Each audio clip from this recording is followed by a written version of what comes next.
Good evening everyone. Last lecture में हम linear measurement से रिलेटेड ऑब्जेक्टिव क्वेश्चंस कर रहे थे, उसी को आगे कंटिन्यू करते हैं। तो अपना नेक्स्ट क्वेश्चन है, chainage is the distance measured. A option है perpendicular to chain line, B है along a chain line, C है perpendicular to tie line, D है both A and C.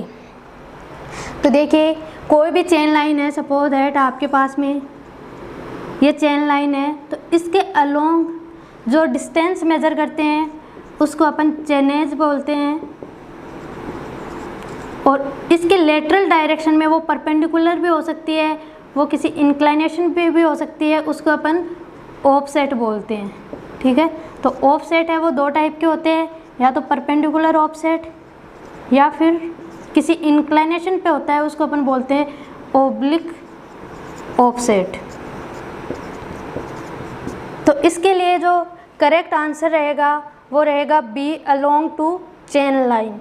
Next question is, an open cross staff is commonly used for setting out. A option है short offset, B है long offset, C है oblique offset, D है none of these. तो देखिए, right angle को set out करने के लिए, राइट एंगल को सेट आउट करने के लिए जो इंस्ट्रूमेंट यूज करते हैं वो अपने पास है cross staff,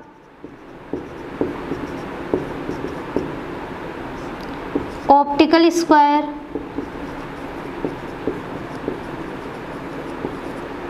prism square,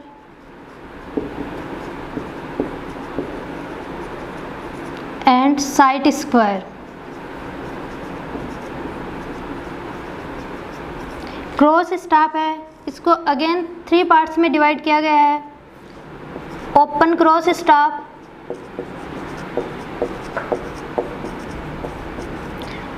French cross staff,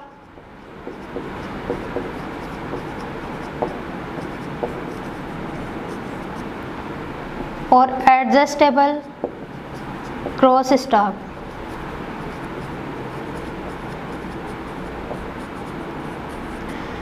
question में पूछा गया है कि ओपन क्रॉस स्टाफ को किसके लिए यूज़ करते हैं, तो इसको मेनली लॉन्ग ऑफसेट के लिए यूज़ करते हैं, लॉन्ग ऑफसेट। देखिए, अगर लेंथ के अकॉर्डिंग अपन ऑफसेट को डिवाइड करते हैं तो इसके दो टाइप होते हैं, short offset and long offset. Short कब होता है? जब मेजर्ड लेंथ 15 मीटर से कम होती है, और लॉन्ग होता है जब मेजर्ड लेंथ 15 मीटर से ज़्यादा होती है। ठीक है, और अगर लेंथ के अकॉर्डिंग नहीं हो तो ऑफसेट के दो टाइप होते हैं, perpendicular offset and oblique offset. तो इस क्वेश्चन के लिए जो आंसर रहेगा वो रहेगा बी, लॉन्ग ऑफसेट। जो ओपन क्रॉस स्टाफ है उसको मेनली अपन लॉन्ग ऑफसेट के लिए यूज करते हैं। जो फ्रेंच क्रॉस स्टाफ है वो 45 और 90 डिग्री दोनों के सेट आउट के लिए यूज कर सकते हैं, और जो एडजस्टेबल क्रॉस स्टाफ है वो किसी भी एंगल पे लाइन को सेट आउट करने के लिए यूज कर सकते हैं। Next question is, the instrument which based on reflection principle. A option है लाइन रेंजर, बी है थियोडोलाइट, सी है क्रॉस स्टाफ, डी है ऑल ऑफ दीज। तो इसके लिए करेक्ट आंसर रहेगा ए, लाइन रेंजर। देखिए, जो लाइन रेंजर होता है उसको डायरेक्ट रेंजिंग के लिए यूज करते हैं। डायरेक्ट रेंजिंग का मतलब क्या होता है? इंटरमीडिएट पॉइंट्स को फिक्स आउट करने के लिए अपन यूज करते हैं, और इसका जो प्रिंसिपल होता है वो होता है रिफ्लेक्शन। क्योंकि इसमें भी जैसे आपके पास में जैसे ऑप्टिकल स्क्वायर में मिरर लगे होते हैं, ऑप्टिकल स्क्वायर में, उसी तरीके से लाइन रेंजर में भी क्या है, मिरर लगे होते हैं। तो इसका जो प्रिंसिपल होता है वो रिफ्लेक्शन प्रिंसिपल होता है। Next question is, for taking offset with optical square on the right hand side of the chain line it is held, कि आपके पास कोई भी चेन लाइन है, सपोज दैट ये चेन लाइन है, इसके राइट हैंड साइड में, मतलब यहाँ पे आपको ऑब्जर्वेशन लेना है ऑप्टिकल स्क्वायर से, तो ऑप्टिकल स्क्वायर को कहाँ पुट करोगे, तो अपन यहाँ पर पुट करेंगे, ठीक है, यानी अपन लेफ्ट हैंड अपराइट यूज करेंगे। अगर इसके अपोजिट आता है कि अगर लेफ्ट हैंड साइड अपने को ऑब्जर्वेशन लेना है तो अपन क्या करेंगे, राइट हैंड अपराइट करेंगे, ठीक है। तो इसके लिए जो करेक्ट आंसर रहेगा वो रहेगा B, left hand upright. Next question is survey line provide to verify the accuracy of framework is known as. तो देखिए कल हमने थोड़ा डिटेल में इसको देखा था कि चेन सर्वेइंग में जो एरिया है अपने को गिवन उसका सर्वे करना है, उसमें बहुत सारी सर्वे लाइन होती है। जो बिगेस्ट या जो लार्जेस्ट सर्वे लाइन होती है उसको अपन क्या बोलते हैं, बेस लाइन।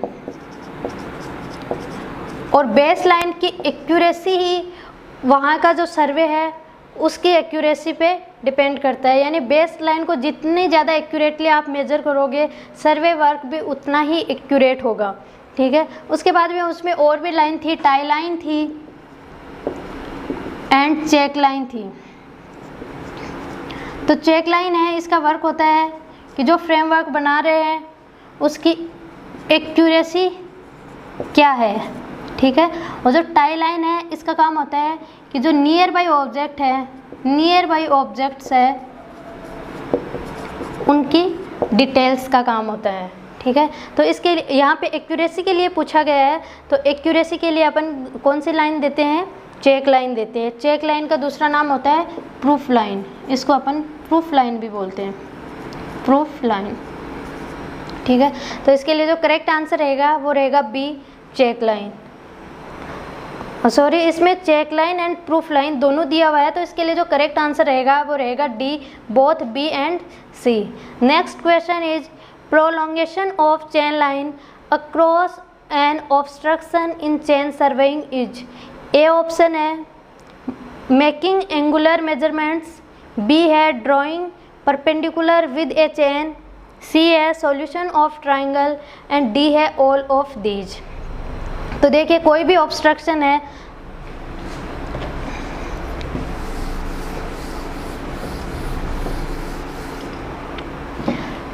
जैसे इस तरीके से कोई पॉन्ड है, ठीक है, यहाँ पे आपके पास में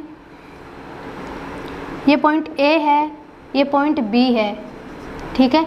इसकी लेंथ आपको मेज़र करनी है, तो वो किस तरीके से मेज़र करोगे, यहाँ से परपेंडिकुलर ड्रॉ करके, इस तरीके से, ठीक है। सेम बी पॉइंट से परपेंडिकुलर ड्रॉ करके, तो फिर इनके बीच की डिस्टेंस मेज़र कर लोगे, तो ये डिस्टेंस सी एंड डी। तो यहाँ पे जो ए बी डिस्टेंस है वो किसके इक्वल होगी, सी डी डिस्टेंस के इक्वल होगी।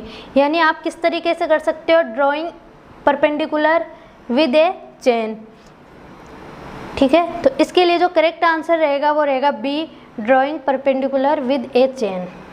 Next question is in chain surveying the sequence of steps is taken as. A है making and fixing survey line, B reconnaissance, C running survey line. और इसके लिए जो ऑप्शन दिए हुए हैं, इनका जो सीक्वेंस दिया हुआ है वो दिया है 1 2 3, बी में 1 3 2, सी में 2 1 3, डी में 2 3 1। तो देखिए जब भी चेन सर्वेइंग करते हैं तो सबसे फर्स्ट स्टेप रहता है अपने रिकोसेंस का, उसके बाद में अपन करते हैं मार्किंग, ठीक है, मार्किंग, और उसके बाद में फिक्सिंग करते हैं, मार्किंग, उसके बाद में फिक्सिंग, और उसके बाद में अपन क्या करते हैं कि जो भी सर्वे लाइन है उनको ड्रॉ करते हैं, यानी रनिंग ऑफ सर्वे लाइन, ठीक है। तो इसके लिए देखिए सीक्वेंस क्या आ जाएगा, रिकोसेंस है वो सेकंड में दिया हुआ है, मार्किंग वाला, मार्किंग एंड फिक्सिंग वाला फर्स्ट में गिवन है, और रनिंग वाला थर्ड में है, यानी सेकंड फर्स्ट एंड थर्ड। तो इसके लिए करेक्ट आंसर रहेगा second first third, C option is correct for this question. Next question is what is the true area if the area calculated by chain is found to be 0.8 link too long is 100 एकड़। तो इसके लिए देखिए true area अपने को बताना है।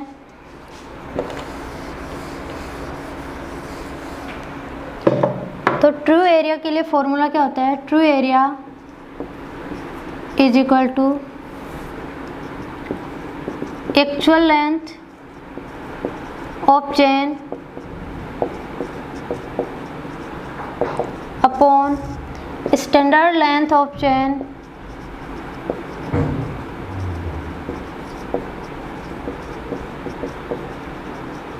Area है तो इसका क्या आ जाता है, whole square multiply by measured area. तो देखिए यहाँ पे आपको जो गिवन है वो है आपके पास में ट्रू एरिया कैलकुलेट करना है। आपको जो मेजर्ड एरिया गिवन है, जो मेजर्ड एरिया है वो है 100 एकड़, ठीक है। और जो इसके लिए आपके पास कंडीशन दी हुई है कि जो एक्चुअल लेंथ है चेन की वो क्या है, 0.8 लिंक लॉन्ग है, यानी कि one chain is equal to 100 link है। तो ये तो इसकी क्या हो गई, स्टैंडर्ड लेंथ हो गई चेन की। और अगर 0.8 लिंक लॉन्ग है यानी इसकी जो एक्चुअल इसकी जो लेंथ आ रही है चेन की वो कितनी आ रही है, 100 प्लस 0.8 यानी 100.8 लिंक आ गया। वैल्यू पुट कर दीजिए इस फॉर्मूले में। वैल्यू पुट करेंगे तो देखिए एक्चुअल लेंथ अपने पास में आ गई 100.8 और स्टैंडर्ड लेंथ ऑफ चेन की आ गई वो 100 लिंक। अपन लिंक में ही पुट कर रहे हैं, ठीक है। इसका होल स्क्वायर मेजर्ड एरिया 100। तो जब इसको आप सोल्व करोगे तो इसकी वैल्यू आ जाएगी 101.6064 एकड़, ठीक है। तो इसके लिए जो करेक्ट आंसर रहेगा वो रहेगा D 101.6 एकड़, ठीक है। Next question is an angle of 45 degree with a chain line may be set out with A option है ऑप्टिकल स्क्वायर, बी है ओपन क्रॉस स्टाफ, सी है फ्रेंच क्रॉस स्टाफ, डी है साइट स्क्वायर। तो देखिए अपन ने देखा था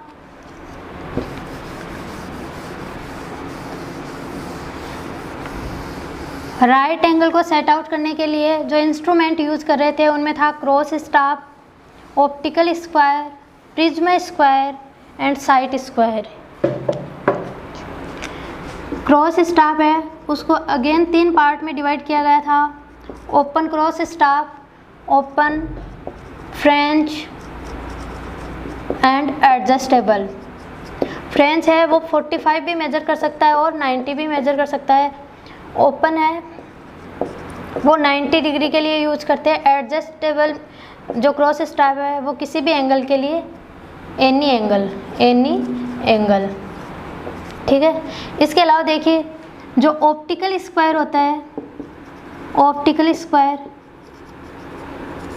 और नेक्स्ट होता है प्रिज्म स्क्वायर।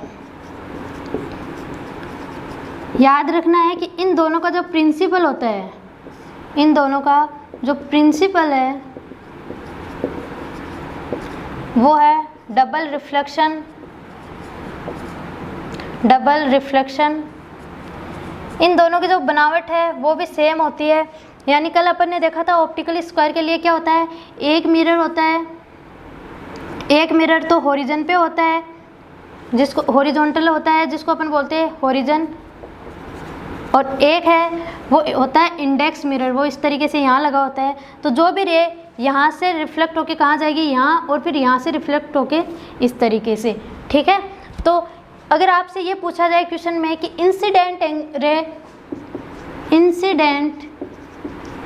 रे एंड रिफ्लेक्टेड रे के बीच में एंगल, रिफ्लेक्टेड रे के बीच का एंगल पूछा जाए तो वो आता है 90 डिग्री, क्योंकि ये 2 बार रिफ्लेक्ट हो रही है। जैसे यहाँ से कोई रे आई, यहाँ से 45, फिर अगेन यहाँ पे 45, तो ये 90 डिग्री हो जाता है। ठीक है, तो जो होरिजन और इसको अपन बोलते हैं इंडेक्स मिरर, इंडेक्स मिरर, तो इनके बीच का जो एंगल होता है, दोनों मिरर के बीच का जो एंगल होता है वो 45 होता है, 45 degree. Optically square and prism square, पर जो प्रिज्म स्क्वायर है उसमें क्या होता है, ये दोनों एंगल फिक्स होते हैं। ठीक है, ये वेरी नहीं करते। प्रिज्म स्क्वायर में ये जो दोनों मिरर के बीच का जो एंगल है वो does not very, does not very, वो वेरी नहीं करता। और ऑप्टिकल स्क्वायर के बीच के जो इनके मिरर लगे हुए इनके बीच का जो एंगल है वो वेरी कर सकता है, पर अपन एडजस्ट करवा के उसको 45 डिग्री पर ही रखते हैं। ठीक है, तो ये आपको थोड़ा सा ध्यान रखना है। अगर इनकी एक्यूरेसी की बात की जाए तो जो प्रिज्म स्क्वायर होता है वो इन सब में सबसे ज़्यादा एक्यूरेट होता है। ठीक है, सबसे कम एक्यूरेट क्रॉस स्टाफ होता है, उसके बाद में ऑप्टिकल स्क्वायर और उसके बाद में आपका प्रिज्म स्क्वायर। इसके अलावा एक आपके पास होता है साइट स्क्वायर, साइट स्क्वायर। तो साइट स्क्वायर में देखिए क्या होता है, ये स्ट्रेट लाइन को भी सेट आउट कर सकता है एंड 90 डिग्री को भी सेट आउट कर सकता है। ठीक है, तो ये सारी चीज़ें आपको याद रखनी है। इनमें से कोई भी क्वेश्चन आए तो वो गलत नहीं होना चाहिए आपका। तो इसके लिए जो करेक्ट आंसर रहेगा, 45 डिग्री एंगल के लिए पूछा गया है तो वो अपन फ्रेंच क्रॉस स्टाफ यूज करते हैं। तो सी इसके लिए करेक्ट आंसर रहेगा। Next question is slope correction for a length of 30 metre along a gradient of 1 in 20 is. A option है 3.75 सेंटीमीटर, बी है 0.375 सेंटीमीटर, सी है 37.5 सेंटीमीटर एंड डी है 2.75 सेंटीमीटर। तो इसके लिए देखते हैं अपन।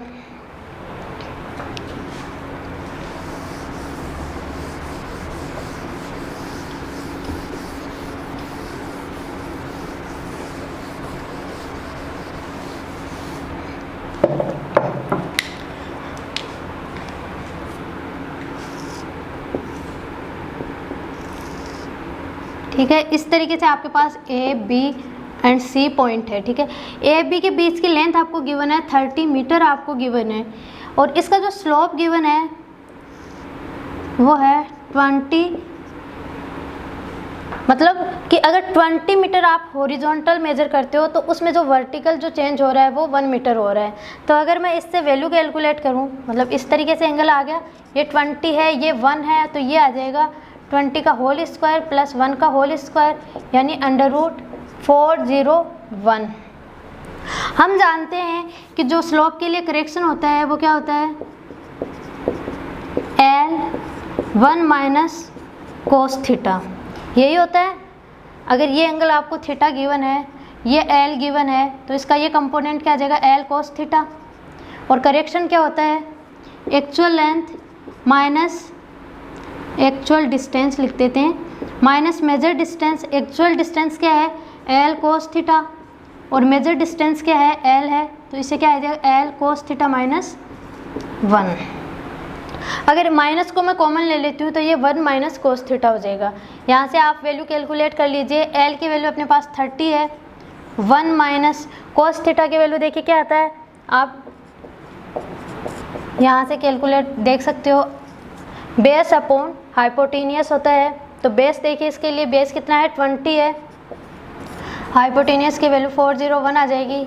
देखिए जब आप इसको कैलकुलेट करोगे तो इसकी वैल्यू नेगेटिव आ रही है, जो क्या दर्शाती है कि जो स्लोप करेक्शन है वो क्या होगा, सब्ट्रैक्टिव होगा, और इसकी जो वैल्यू आएगी वो आपके पास में आएगी 3.745 सेंटीमीटर।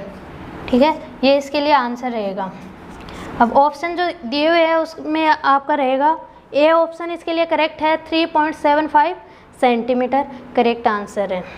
देखिए कई बार क्या होता है, स्लोप करेक्शन से रिलेटेड एक क्वेश्चन पूछा जाता है, वो होता है कि स्लोप करेक्शन किसके प्रोपोर्शनल होता है। ऑप्शन अपने पास रहते हैं H, √H, H² h की पावर 3। तो देखिए स्लोप करेक्शन है उसके लिए दो फॉर्मूले होते हैं, एक क्या होता है h² होता है और उसके अलावा क्या होता है L 1 minus cos theta. 1 minus cos theta को अपन इस तरीके से भी लिख सकते हैं, 1 माइनस कोस थीटा किसके इक्वल होता है 2 साइन स्क्वायर थीटा बाई 2। तो ये फॉर्मूले सारे आपको स्लोप करेक्शन के लिए याद रखने हैं। तो देखिए यहाँ से क्या आ रहा है कि जो स्लोप करेक्शन है वो किसके प्रोपोर्शनल है, h² के प्रोपोर्शनल है। तो ये भी आपको थोड़ा सा ध्यान रखना है। नेक्स्ट क्वेश्चन है अपने पास में, a line of true length 398 metre when measured a chain of 20 meter is recorded to be 400 meter. What is the actual length of chain? तो देखिए अभी अपन ने ट्रू एरिया वाला किया था, तो यहाँ पे क्या आ जाएगा, true distance is equal to actual length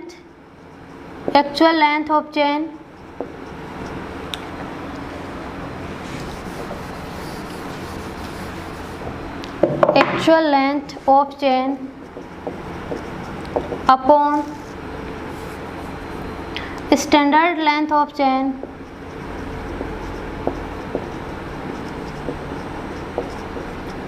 multiply by measured distance. ठीक है, अगर एरिया पूछा जाता है तो इसका होल स्क्वायर आ जाता है, यहाँ पे मेजर्ड एरिया आ जाएगा।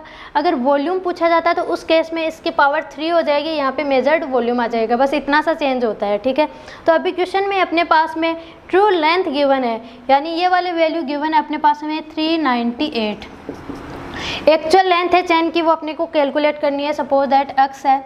स्टैंडर्ड लेंथ जो चेन की गिवन है वो है 20 मीटर और जो मेजर डिस्टेंस आ रही है वो आ रही है 400 मीटर। तो यहाँ से अपन x की वैल्यू कैलकुलेट कर सकते हैं, 398 multiply by 20 divided by 400।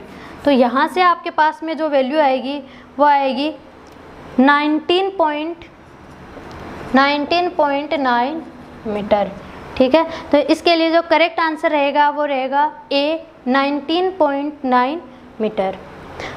Next question is in chain surveying field work is limited to, A option है एंगुलर मेजरमेंट्स ओनली, बी है लीनियर मेजरमेंट्स ओनली, सी है both A and B, D है none of these.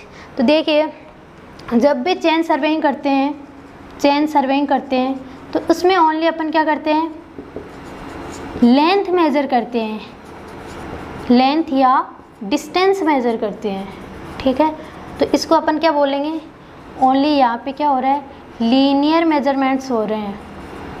ठीक है, अगर जहाँ पे only angle measure किए जाते हैं उसको अपन बोलते हैं एंगुलर मेजरमेंट्स। तो चेन सर्वेइंग है उसमें ओनली क्या होता है, लीनियर मेजरमेंट्स होते हैं। तो इसके लिए जो करेक्ट आंसर रहेगा B, linear measurements only. Next question is calculate the correction for temperature at tape of length L if the increase in temperature is T above the standard temperature. इसके लिए option है A है alpha T upon L, B है minus alpha T upon L, C है plus alpha L T, D है minus alpha L T. तो देखिए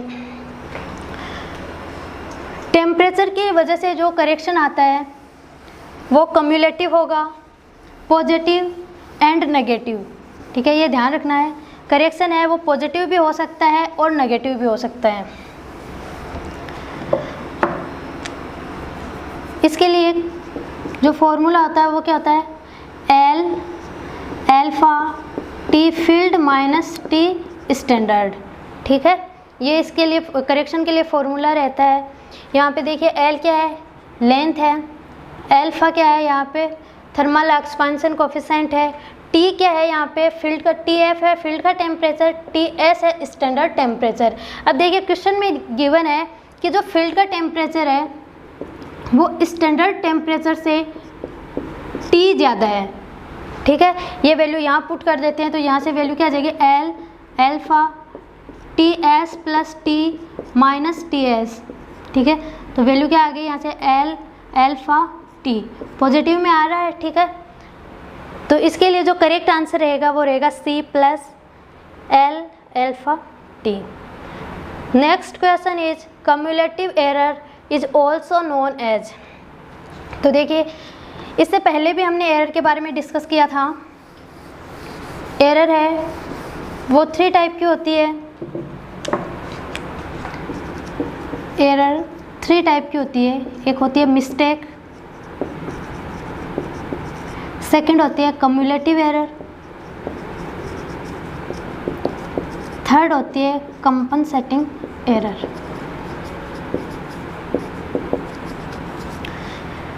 mistake है वो इनएक्सपीरियंस की वजह से हो सकती है, या जो पर्सन सर्वे कर रहा है उसका अटेंशन नहीं है वहाँ प्रॉपर, तो उस वजह से हो सकती है। ठीक है। कम्युलेटिव है, ये किसकी वजह से होती है कि चेन की लेंथ में किसी वजह से चेंज आया है। जो चेन आप यूज कर रहे हो फील्ड में उसकी लेंथ में किसी वजह से चेंज आया है। वो हो सकता है टेम्परेचर की वजह से आया है, या उस पे जो फोर्स लग रहा है उसकी वजह से आया है। ठीक है। तो उसको अपन क्या बोलते हैं, इसमें क्या होता है कि जो सर्वे अपन कर रहे हैं उसी के अलोंग इसमें चेंज होता है। ठीक है। तो इसको अपन कम्युलेटिव एरर बोलते हैं। कम्युलेटिव एरर पॉजिटिव और नेगेटिव दोनों हो सकती है। तो इसको क्या है अपन एलिमिनेट भी कर सकते हैं, और इसको अपन बोलते हैं सिस्टेमेटिक एरर। सिस्टेमेटिक एरर क्यों, ये एक फिक्स पैटर्न को फॉलो करती है। इसका फिक्स साइज होता है, इसके फिक्स साइन होता है। ठीक है। तो इसको अपन बोलते हैं सिस्टेमेटिक एरर। एक होता है कंपनसेटिंग एरर। कंपनसेटिंग एरर को अपन एक्सीडेंटल एरर भी बोल सकते हैं। Accidental error. ठीक है। जो कंपनसेटिंग एरर होती है वो जो चेन लाइन है उसके ट्रांसवर्स डायरेक्शन में होती है, और कंपनसेटिंग एरर एक ही वजह से आती है, इनकरेक्ट होल्डिंग एंड मार्किंग। एक यही रीज़न ऐसा है जिसकी वजह से जो एरर आती है वो कंपनसेटिंग आती है। जो कंपनसेटिंग एरर है वो क्या होती है, जो एरर जनरेट हो रही है उसको मिनिमाइज करती है। ठीक है। तो कंपनसेटिंग का जो दूसरा नाम है वो है एक्सीडेंटल एरर, या फिर इसको रैंडम एरर भी बोलते हैं। Random error. देखिए जो कंपनसेटिंग एरर है, या जो एक्सीडेंटल एरर है, या फिर जो रैंडम एरर है, ये तीनों एक ही चीज़ है। तो इसको अपन कभी भी कंप्लीटली एलिमिनेट नहीं कर सकते। ठीक है। क्योंकि मिस्टेक को अपन इम्प्रूव कर सकते हैं, मतलब किसी का अटेंशन नहीं है, या फिर जो फील्ड में वर्क कर रहा है उसका एक्सपीरियंस नहीं है उसको। ठीक है। तो उस वजह से मिस्टेक वाली एरर अराइज होती है। कम्युलेटिव है, इसका फिक्स अपना पैटर्न होता है, तो उसको भी हम एलिमिनेट कर सकते हैं। और जो कंपनसेटिंग होती है इसका इस तरीके का कोई पैटर्न नहीं होता है। ठीक है। ये एक्सीडेंटल एरर होती है, इसको हम एलिमिनेट नहीं कर सकते हैं। तो यहाँ पे पूछा गया है कि कम्युलेटिव एरर को और किस नाम से जानते हैं, तो वो जानते हैं अपन सिस्टेमेटिक एरर के नाम से। अगर रैंडम एरर है तो वो कौन सी है, कंपनसेटिंग एरर है। तो इसके लिए जो करेक्ट आंसर रहेगा वो रहेगा B, systematic error. Next question is the line which is used to collect the details of the nearby object in an area is called. तो ये हम डिस्कस कर चुके हैं। अगर नियर बाई ऑब्जेक्ट की अपने को डिटेल कलेक्ट करनी हो तो उस केस में अपन जो यूज़ करते हैं वो करते हैं टाई लाइन। अगर एक्यूरेसी अपने को देखनी हो, एक्यूरेसी के लिए तो वो होती है चेक लाइन या फिर प्रूफ लाइन। ठीक है। टाई लाइन है, उसका फर्स्ट पर्पस तो यही होता है कि नियर बाई जो ऑब्जेक्ट्स है उसकी डिटेल कलेक्ट करे। इसके अलावा सेकंड इसका जो पर्पस होता है वो अपन इसको एक्यूरेसी चेक के लिए भी यूज कर सकते हैं। तो इसके लिए जो करेक्ट आंसर रहेगा वो रहेगा ए, चेक लाइन।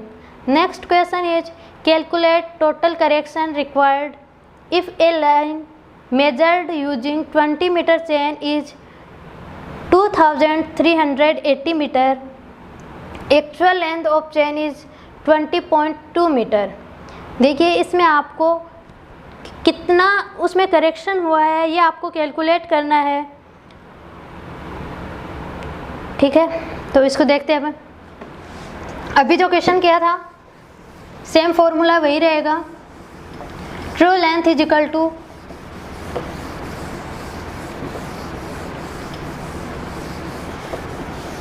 जो फॉर्मूला था वो था true length is equal to actual length of chain divided by standard length of chain और मल्टीप्लाई बाई मेजर्ड लेंथ, यही था। अब देखिए यहाँ पे आपको क्या क्या गिवन है इस क्वेश्चन में। इसमें आपके पास में है इसकी स्टैंडर्ड लेंथ आपको गिवन है 20 मीटर और इसकी जो एक्चुअल लेंथ है वो है 20.2 मीटर। इससे जो लेंथ मेजर की है, मेजर्ड लेंथ जो आ रही है वो आ रही है 2380। देखते हैं इसमें 20.2 मीटर, ये 20 और यहाँ पे मेजर लेंथ है 2380, ठीक है। इसको जब आप कैलकुलेट करोगे तो इससे जो ट्रू लेंथ आएगी वो आएगी ट्रू लेंथ 2403.8 मीटर आ रही है, ठीक है। अपने को टोटल करेक्शन पूछा है तो करेक्शन क्या हो जाएगा 2403.8 माइनस 2380, तो इससे जो आंसर आएगा वो आपके पास में आएगा 23.8 मीटर, ठीक है। ये आजकल एसएससी जेईई में काफ़ी बार ये क्वेश्चन पूछा जा रहा है, हर शिफ्ट में आ रहा है इस टाइप से क्वेश्चन, न्यूमेरिकल टाइप, तो ये थोड़ा अच्छे से देख लेना। तो इसके लिए जो करेक्ट आंसर रहेगा वो रहेगा सी, इसके लिए करेक्ट है 23.8 metre. Next question is calculate the error in the linear measurement of offset if length of offset is 80 meter then the accuracy in measurement is 1 centimeter in 60 meter। तो जो linear measurement में जो error आती है, error in linear measurement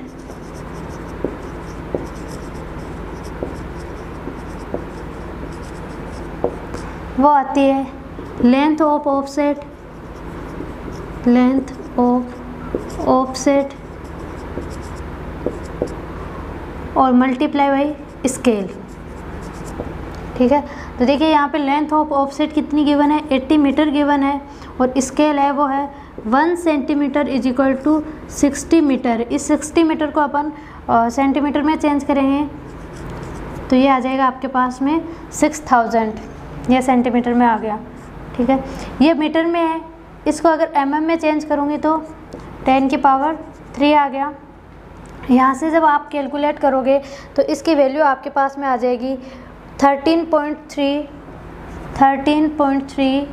mm, ठीक है। तो इसके लिए जो करेक्ट आंसर रहेगा वो रहेगा D 13.3 mm। Next question is calculate limiting length of offset if maximum allowable error in lying offset is 2 degree and scale of map is 1 centimeter is equal to 100 metre.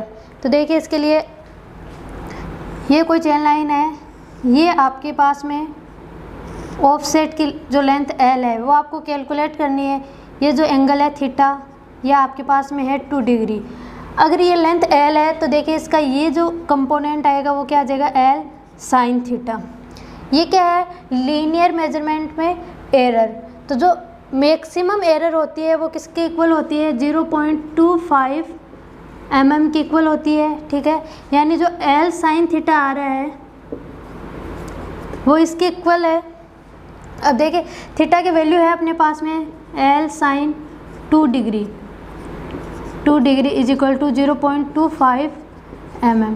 अब यहाँ पे एक आपको scale भी given है, scale, ठीक है। तो उस स्केल से भी हम मल्टीप्लाई कर देंगे, ठीक है। और स्केल की वैल्यू आपके पास में है वो आपके पास में है 1 centimetre is equal to 100 metre.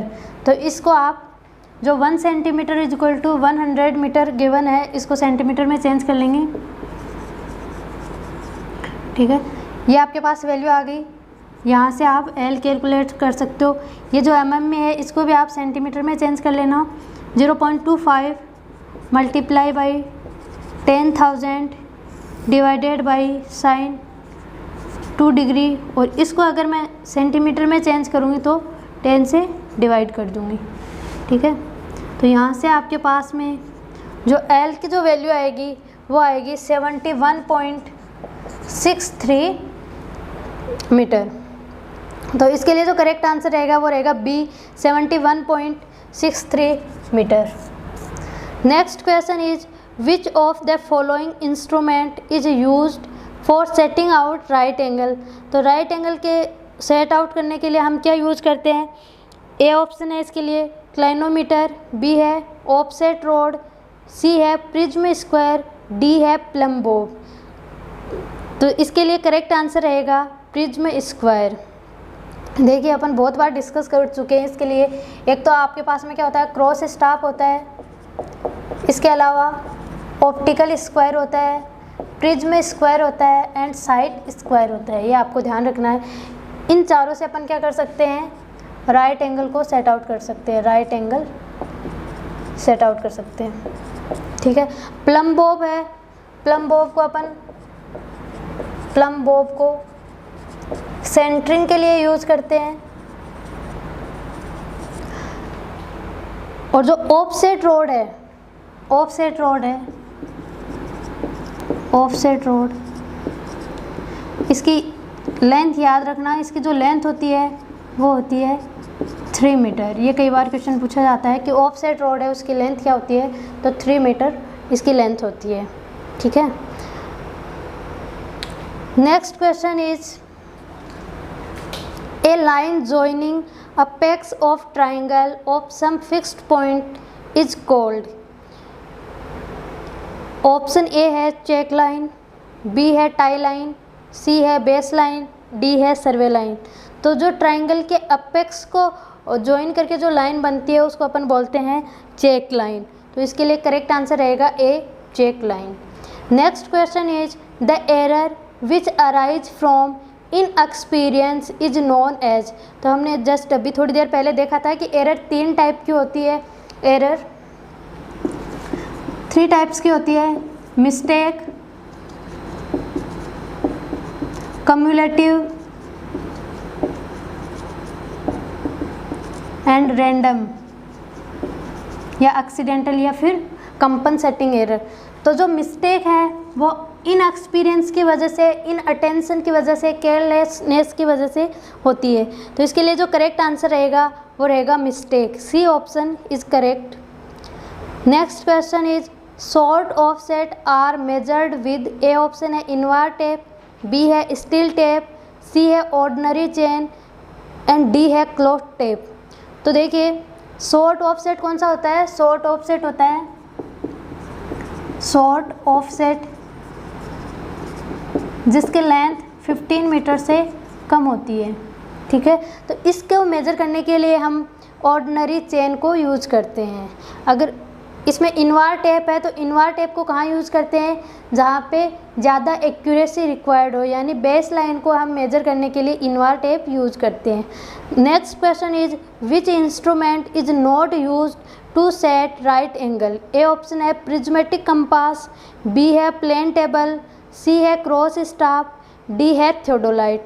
तो देखिए इसके लिए जो प्रिज्मेटिक कंपास है, जो कंपास है उससे भी हम एंगल मेज़र कर सकते हैं, तो मतलब हम 90 डिग्री पे सेट आउट कर सकते हैं। बट जो प्लेन टेबल है उसमें एंगल का कुछ होता नहीं है, तो इसके लिए जो करेक्ट आंसर रहेगा वो रहेगा प्लेन टेबल।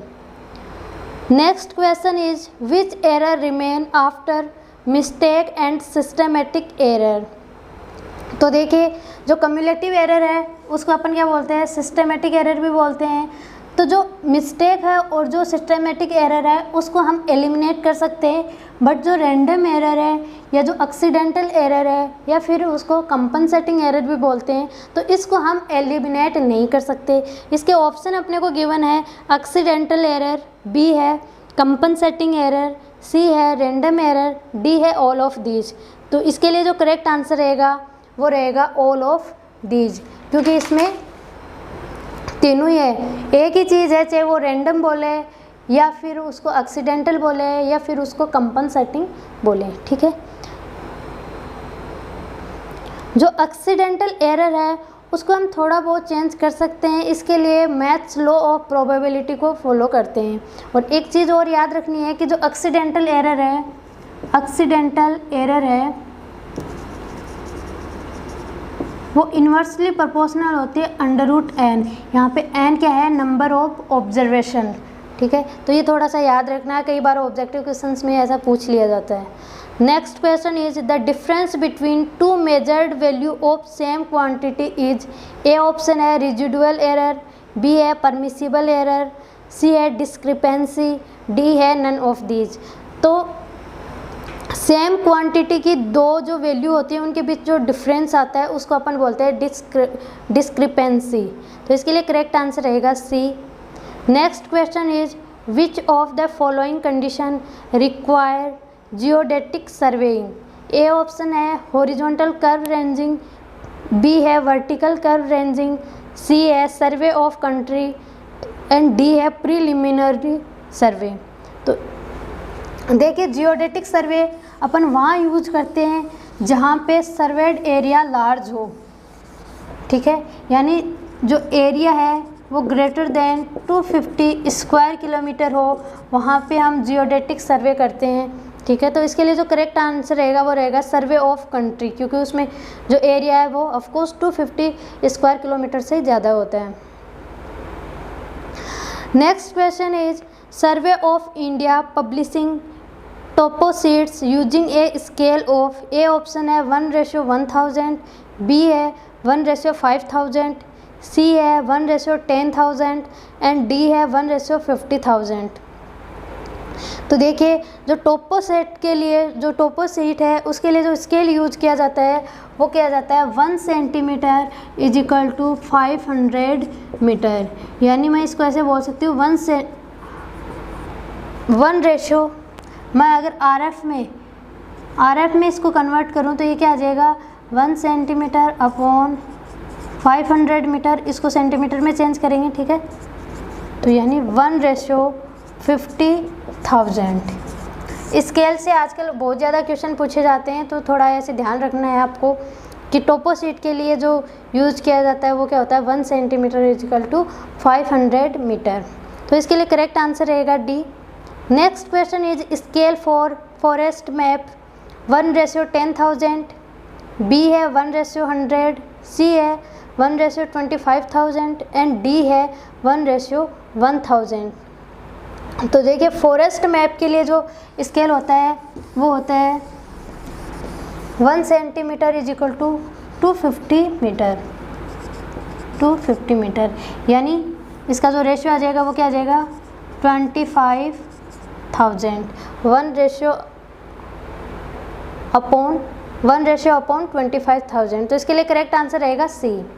अगर हाईवे और रेलवे के लिए पूछा जाए, अगर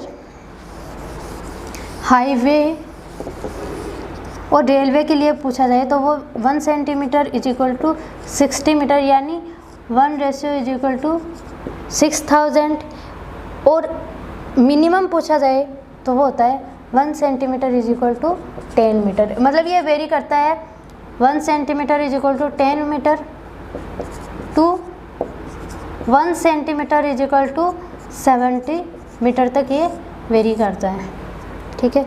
next question is what can be used in conjunction with a datum rod into the base of instrument, A option है क्रॉस स्टाफ, बी है ऑप्टिकल स्क्वायर, सी है ओपन क्रॉस स्टाफ, डी है site square.